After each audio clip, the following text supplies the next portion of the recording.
Hello friends, welcome to my channel. Friends, आज हम लोग डॉक्टर मनीष रंजन जी का एनसीईआरटी सार संकलन को देखेंगे, जिसमें भारतीय संविधान के निर्माण को पढ़ेंगे, जो कि आने वाले बीपीएससी 67 और सीडीपीओ के एग्ज़ाम के पॉइंट ऑफ व्यू से काफ़ी ज़्यादा महत्वपूर्ण होने वाला है। यह आने वाले जितने भी एग्ज़ाम्स हैं उन सभी में यहाँ से प्रश्न बनने की पूरी संभावना है। तो बिना देर किए शुरू करते हैं आज के सेशन को और देखते हैं सही महत्वपूर्ण बिंदुओं को। तो चलिए शुरू करते हैं। तो हमारा पहला पॉइंट है, संविधान सभा के सिद्धांत के सर्वप्रथम दर्शन 1895 के स्वराज विधेयक में होते हैं, जिसे तिलक के निर्देशन में तैयार किया गया था। संविधान सभा के सिद्धांत के सर्वप्रथम दर्शन 1895 के स्वराज विधेयक में होते हैं, जिसे तिलक के निर्देशन में तैयार किया गया था। दूसरा पॉइंट है, द्वितीय विश्व युद्ध की आवश्यकताओं और राष्ट्रीय तथा अंतर्राष्ट्रीय शक्तियों द्वारा विवश कर दिए जाने पर 1940 के प्रस्ताव में ब्रिटिश सरकार ने कहा था कि भारत का संविधान स्वयं भारतवासियों द्वारा ही तैयार किया जाएगा। द्वितीय विश्व युद्ध की आवश्यकताओं और राष्ट्रीय तथा अंतर्राष्ट्रीय शक्तियों द्वारा विवश कर दिए जाने पर 1940 के प्रस्ताव में ब्रिटिश सरकार ने कहा था कि भारत का संविधान स्वयं भारतवासियों द्वारा ही तैयार किया जाएगा। अगला पॉइंट है, 1942 की क्रिप्स योजना के द्वारा ब्रिटेन ने स्पष्टतया स्वीकार किया कि भारत में एक निर्वाचित संविधान सभा का गठन होगा, जो युद्ध के बाद भारत के लिए संविधान तैयार करेगी। अंत में 1946 की कैबिनेट मिशन योजना में भारतीय संविधान सभा के प्रस्ताव को स्वीकार कर इसे व्यवहारिक रूप प्रदान किया गया। 1942 की क्रिप्स योजना के द्वारा ब्रिटेन ने स्पष्टतया स्वीकार किया कि भारत में एक निर्वाचित संविधान सभा का गठन होगा, जो युद्ध के बाद भारत के लिए संविधान तैयार करेगी। अंत में 1946 की कैबिनेट मिशन योजना में भारतीय संविधान सभा के प्रस्ताव को स्वीकार कर इसे व्यवहारिक रूप प्रदान किया गया। हमारा अगला पॉइंट है, कैबिनेट मिशन योजना में निश्चित किया गया कि भारतीय संविधान के निर्माण हेतु परोक्ष निर्वाचन के आधार पर एक संविधान सभा की स्थापना की जाए, जिसमें कुल 389 सदस्य हों, जिनमें 292 ब्रिटिश प्रांतों के प्रतिनिधि, 4 चीफ कमिश्नर क्षेत्रों के प्रतिनिधि और 93 देशी रियासतों के प्रतिनिधि हो। कैबिनेट मिशन योजना में निश्चित किया गया कि भारतीय संविधान के निर्माण हेतु परोक्ष निर्वाचन के आधार पर एक संविधान सभा की स्थापना की जाए, जिसमें कुल 389 सदस्य हों, जिनमें 292 ब्रिटिश प्रांतों के प्रतिनिधि, 4 चीफ कमिश्नर क्षेत्रों के प्रतिनिधि और 93 देशी रियासतों के प्रतिनिधि हों। आगे है, संविधान सभा के विकास के चरण। इसमें पढ़ेंगे हम लोग, संविधान के निर्माण में संविधान सभा को 2 वर्ष 11 माह तथा 18 दिन लगे। अपने कार्यकाल में संविधान सभा निम्नलिखित 3 चरणों से गुजरी। तो यहाँ पे आपको ये याद रखना है कि संविधान के निर्माण में संविधान सभा को 2 वर्ष 11 माह तथा 18 दिन लगे। अपने कार्यकाल में संविधान सभा निम्नलिखित 3 चरणों से गुजरी। तो हमारा जो पहला प्रथम जो चरण है वो ये कह रहा है, यह चरण 6 दिसंबर 1946 से 14 अगस्त 1947 तक चला। इसमें संविधान सभा कैबिनेट मिशन द्वारा सुझाई गई सीमाओं के भीतर कार्य करती रही। इस चरण में पंडित जवाहरलाल नेहरू ने संविधान का उद्देश्य प्रस्ताव प्रस्तुत किया, जिसके आधार पर संविधान का प्रारूप तैयार करने की प्रक्रिया आरंभ हुई। प्रथम चरण में ये कहा गया है कि यह चरण जो है ये 6 दिसंबर 1946 से 14 अगस्त 1947 तक चला। इसमें संविधान सभा कैबिनेट मिशन द्वारा सुझाई गई सीमाओं के भीतर कार्य करती रही। इस चरण में पंडित जवाहरलाल नेहरू ने संविधान का उद्देश्य प्रस्ताव प्रस्तुत किया, जिसके आधार पर संविधान का प्रारूप तैयार करने की प्रक्रिया आरंभ हुई। द्वितीय चरण, यह चरण 15 अगस्त 1947 से 26 नवंबर 1949 तक चला। इस दौरान संविधान सभा एक प्रभुत्व संपन्न एवं अस्थायी संस्था के रूप में कार्य करती रही। इस दौरान संविधान के प्रारूप का संविधान सभा में वाचन किया गया व उस पर व्यापक विचार विमर्श हुआ।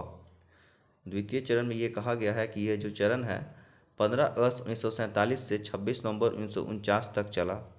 इस दौरान संविधान सभा तक एक प्रभुत्व संपन्न एवं अस्थायी संस्था के रूप में कार्य करती रही। इस दौरान संविधान के प्रारूप का एक संविधान में वाचन किया गया व उस पर व्यापक विचार विमर्श हुआ। आगे है तृतीय चरण। यह चरण 27 नवंबर 1949 से मार्च 1952 तक चला।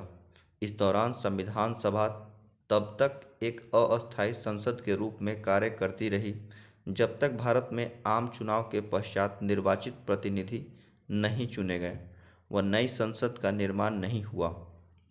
संविधान निर्माताओं ने लगभग 60 देशों के संविधानों का अवलोकन किया और इसके प्रारूप में 114 दिनों तक विचार हुआ। तृतीय चरण। यह चरण 27 नवंबर 1949 से मार्च 1952 तक चला। इस दौरान संविधान सभा तब तक एक अस्थायी संसद के रूप में कार्य करती रही जब तक भारत में आम चुनाव के पश्चात निर्वाचित प्रतिनिधि नहीं चुने गए व नई संसद का निर्माण नहीं हुआ। संविधान निर्माताओं ने लगभग 60 देशों के संविधानों का अवलोकन किया और इसके प्रारूप में 114 दिनों तक विचार हुआ। आगे है संविधान दिवस। 26 नवंबर भारत में संविधान दिवस के रूप में मनाया जाता है। तो ये इम्पॉर्टेंट है कि संविधान दिवस कब मनाया जाता है, तो 26 नवंबर को जो है भारत में संविधान दिवस के रूप में मनाया जाता है। इसकी शुरुआत जो है 2015 से हुई क्योंकि यह वर्ष संविधान निर्माता डॉक्टर भीमराव अंबेडकर के 125वें जन्म दिवस के रूप में मनाया गया था। तो 26 नवंबर भारत में संविधान दिवस के रूप में मनाया जाता है और इसकी शुरुआत 2015 से हुई क्योंकि यह वर्ष संविधान निर्माता डॉक्टर भीमराव अंबेडकर के 125वें जन्म दिवस के रूप में मनाया गया था। आगे है अंतर्राष्ट्रीय लोकतंत्र दिवस। 15 सितंबर 2015 को विश्व भर में अंतर्राष्ट्रीय लोकतंत्र दिवस मनाया गया।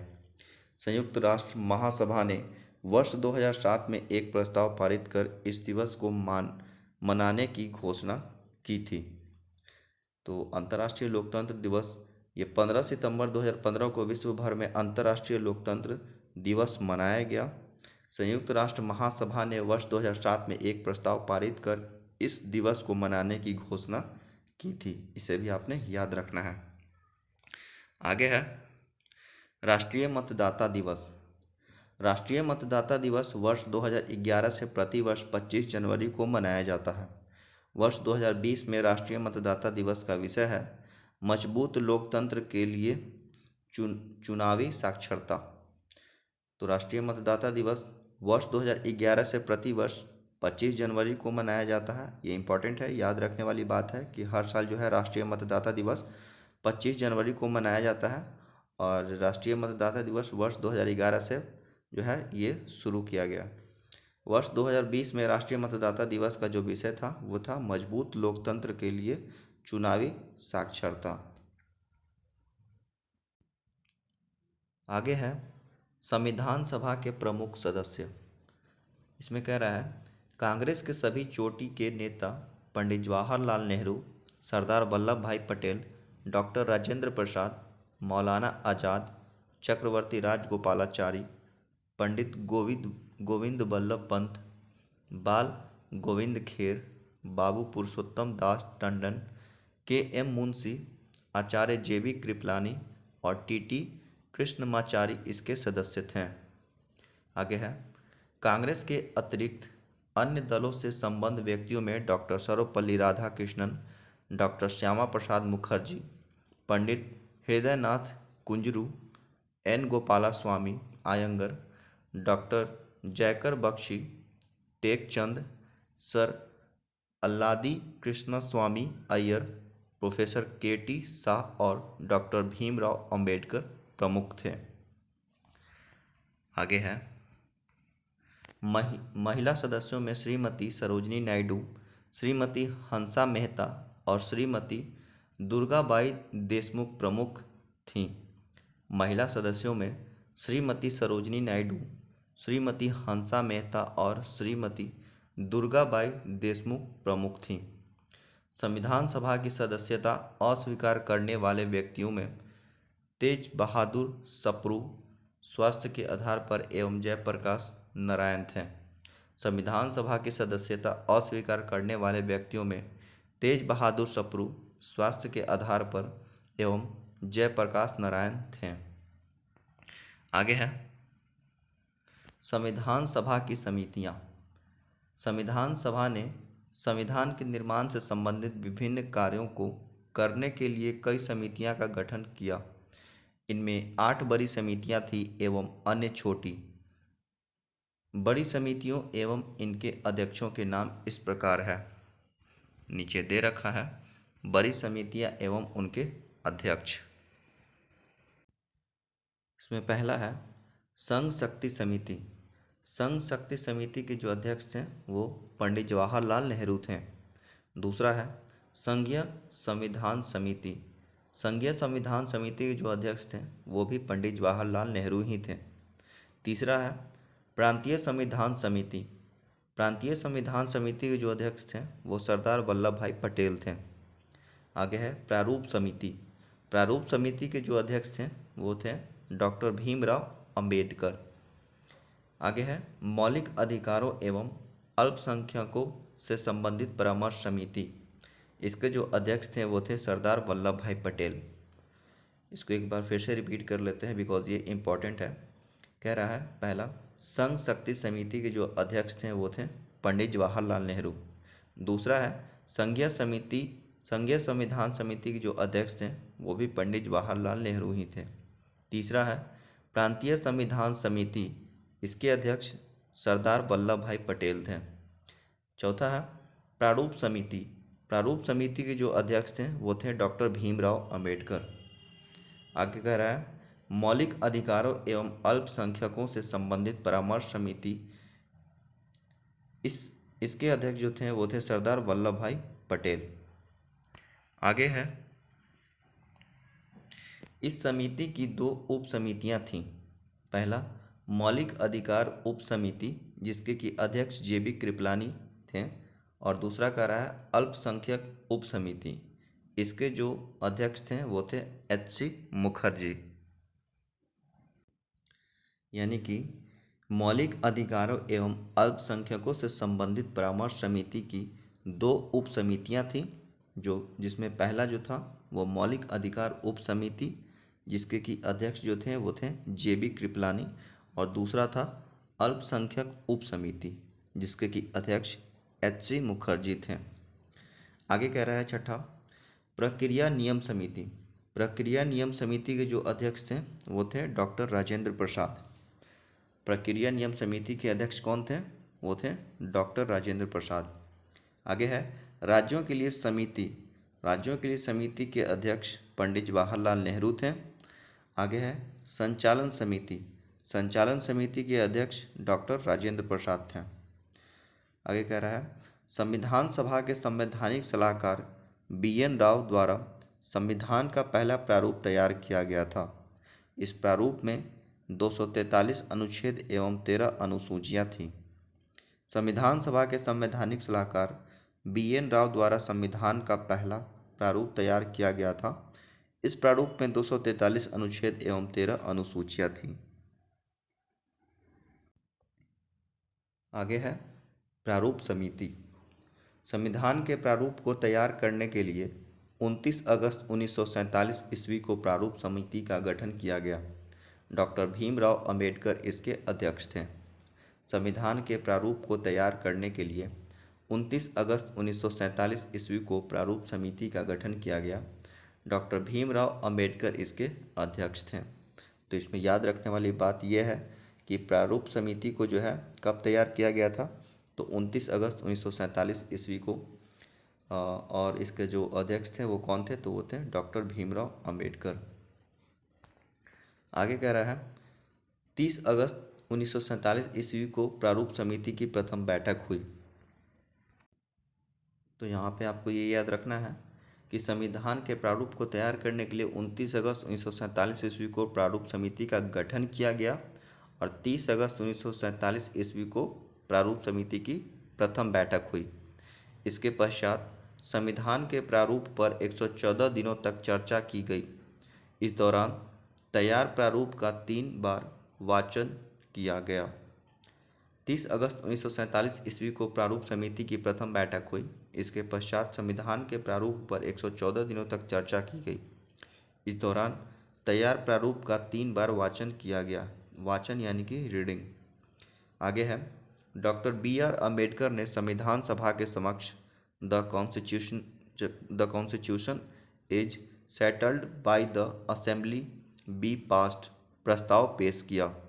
संविधान के प्रारूप पर पेश इस प्रस्ताव को 26 नवंबर 1949 को पारित कर दिया गया और इस पर अध्यक्ष व सदस्यों ने हस्ताक्षर किए। Doctor B.R. अम्बेडकर ने संविधान सभा के समक्ष the constitution is settled by the assembly be passed प्रस्ताव पेश किया। संविधान के प्रारूप पर पेश इस प्रस्ताव को 26 नवंबर 1949 को पारित कर दिया गया और इस पर अध्यक्ष व सदस्यों ने हस्ताक्षर किए। आगे है प्रारूप समिति के सदस्य। तो प्रारूप समिति के सदस्य कौन थे? K.M. मुंशी, बम्बई से निर्वाचित। आगे है मोहम्मद सादुल्ला, असम से निर्वाचित मुस्लिम लीग के। B.M. मित्र। आगे है अल्लादी कृष्ण स्वामी अय्यर, मद्रास से निर्वाचित, निर्दलीय थे। और आगे है N. गोपाल स्वामी अयंगर, मद्रास से निर्वाचित हैं। और आगे है D.P. खेतान, ये निर्दलीय थे।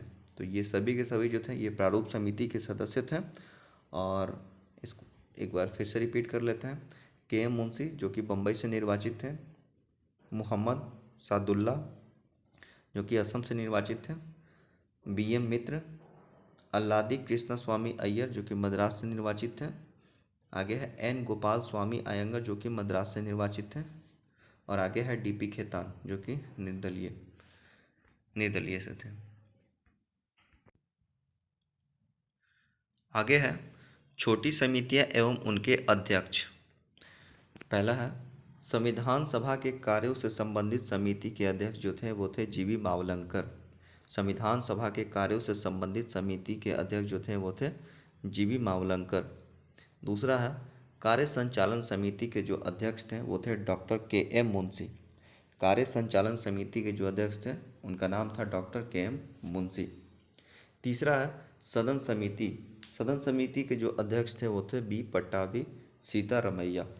सदन समिति जो अध्यक्ष थे वो थे B. पट्टाभी सीतारमैया। चौथा है राष्ट्रध्वज संबंधित तदर्थ समिति। इसके जो अध्यक्ष थे वो थे डॉक्टर राजेंद्र प्रसाद। राष्ट्रध्वज संबंधित तदर्थ समिति के जो अध्यक्ष थे वो थे डॉक्टर राजेंद्र प्रसाद।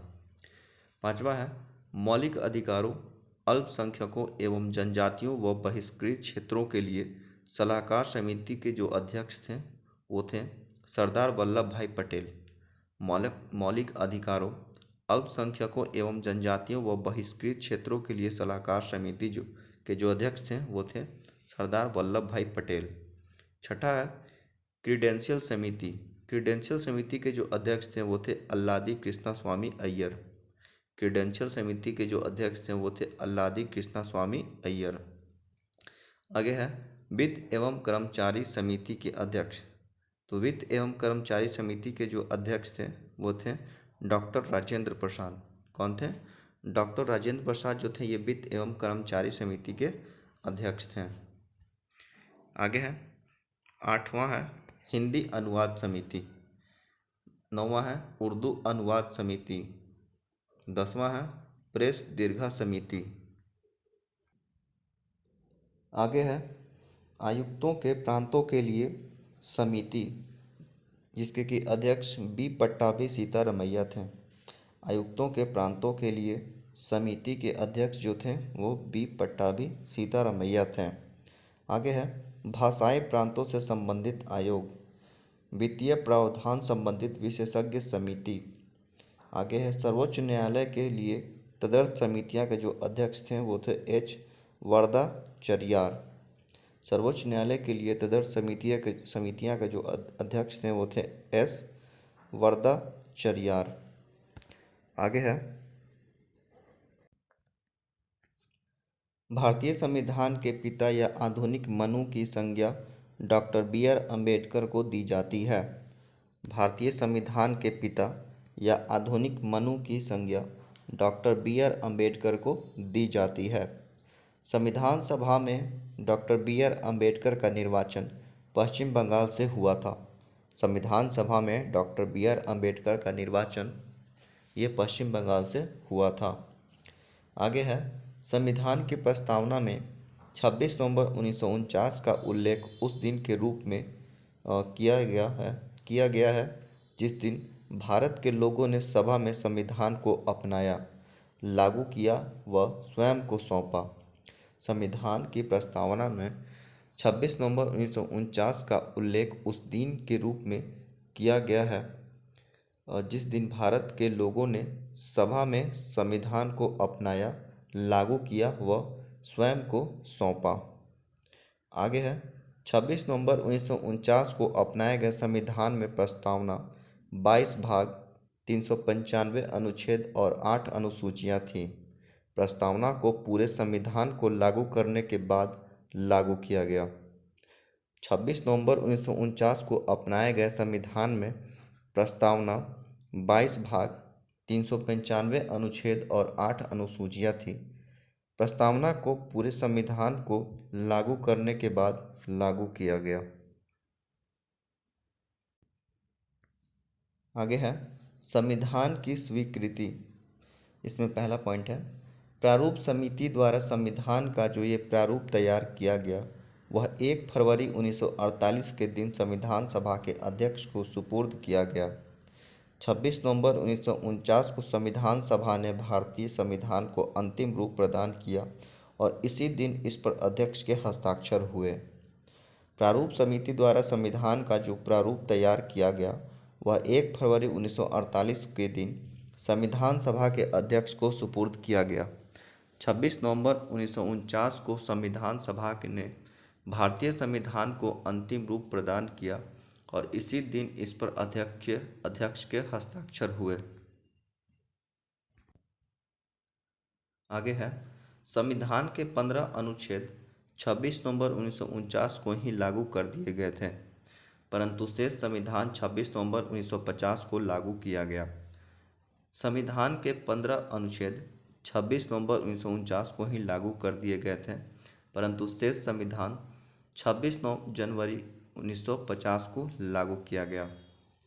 आगे है, 26 जनवरी 1950 को संविधान लागू करने का वास्तविक कारण यह था कि 1930 से ही संपूर्ण भारत में 26 जनवरी का दिन स्वाधीनता दिवस के रूप में मनाया जाता था। 26 जनवरी 1950 को संविधान लागू करने का वास्तविक कारण यह था कि 1930 से ही संपूर्ण भारत में 26 जनवरी का दिन स्वाधीनता दिवस के रूप में मनाया जाता था। आगे है, जो कि हमारा आज का अंतिम बिंदु है, संपूर्ण संविधान के निर्माण में 2 वर्ष 11 माह और 18 दिन का समय लगा। इस कार्य पर 63,93,729 रुपये खर्च हुए। अंतिम रूप से स्वीकृति संविधान में 395 अनुच्छेद और 8 अनुसूचियां थीं। संपूर्ण संविधान के निर्माण में 2 वर्ष 11 माह और 18 दिन का समय लगा। इस कार्य पर 63,93,729 रुपये खर्च हुए। अंतिम रूप से स्वीकृति संविधान में 395 अनुच्छेद और 8 अनुसूचियां थीं। तो फ्रेंड्स, ये थे हमारे आज के भारतीय संविधान के निर्माण के कुछ इम्पोर्टेंट पॉइंट्स जिसे हम लोगों ने कवर किया है।